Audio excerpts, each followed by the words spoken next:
खरस्रोतारे टाणीनेला कुंभीर शौच जाइथिबा बेले जड़े व्यक्ति को कुंभीर टाणी नहीं सूचना अच्छी आली राजकनिका गंगाधर प्रसादड़िया गाँव एभली एक अभावन दृश्य सामना को आसूची खबर सामना को आसूची घटना पर नदीकूल देखा भयर वातावरण आतंक खबर पाई परिवार लोके और स्थानीय लोके घटनास्थल में पहुंची खोजाखोजी आरंभ कर दीर्घ समय है निखोज व्यक्ति कौन संधान मिल पारि नाही। तो गोटे पटे बन्यार भय एवं नदी में पानी संपूर्ण भाव में भरी हुई रही है अन्य पटे शौच जाइथिबा जड़े व्यक्ति जहाँ कुंभीर टाणी नहीं सूचना आसूची कहुच्छी जेहेतु भितरकनिका अंचल कुंभीर अधिक थाए और अनेक समय प्राय बन्या समय कुंभीर माने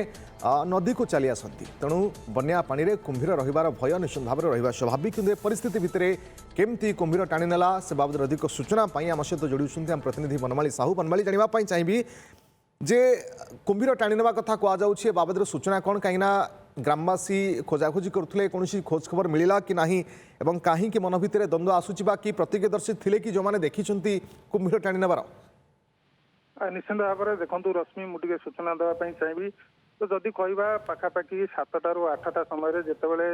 पारेश्वर ये जो रही गाँ रही गंगाधर प्रसाद डिया गाँव नदी तुठ पाखे थे शौच होते तो से समय गोटे विराट काय कुंभीर आसिक नदी भीतर को टाणी नहीं सेठी जड़े प्रत्यक्षदर्शी थे देखी से देखला पार्टी करके गाँ लोक डाकी तो गाँ लोक से स्थान में पहुंचला कुंभीरटी नदी भीतर को टाणी नहीं तो परवर्ती समय से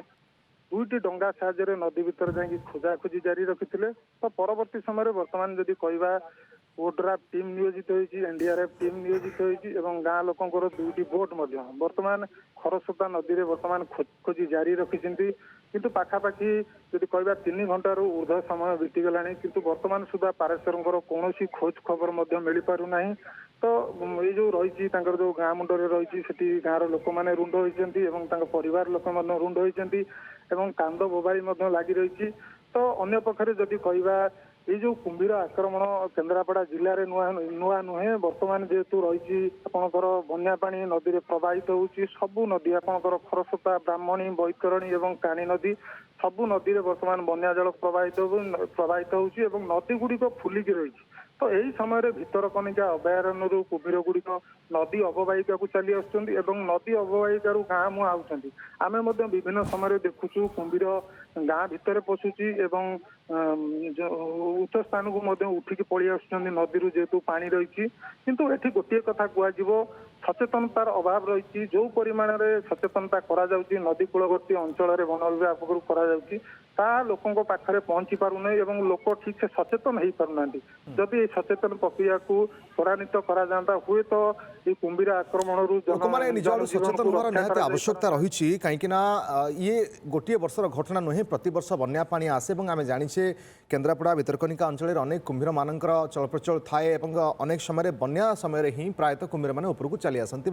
नदी जल को प्रवेश करती तो ये परिप्रेक्षी में लोक मैंने निज आड़ सचेतन हेले शौचपाई जदि आवश्यक एत ना ताले नदी को नगले हुए तो यू घटना को एड़ाई पारिबा किंतु जहाँ भी हो ये घटना घटवा पर बर्तमान खोजाखोजी तो आरंभ होती किंतु दुखर विषय जे एपर्यंत कौन संधान मिल पारु नाही। बहुत बहुत धन्यवाद आपन समस्त सूचना पाई बनमाली। मम्मा भरोसा माने कोन पात्र इलेक्ट्रॉनिक्स संपर्क एक भरोसार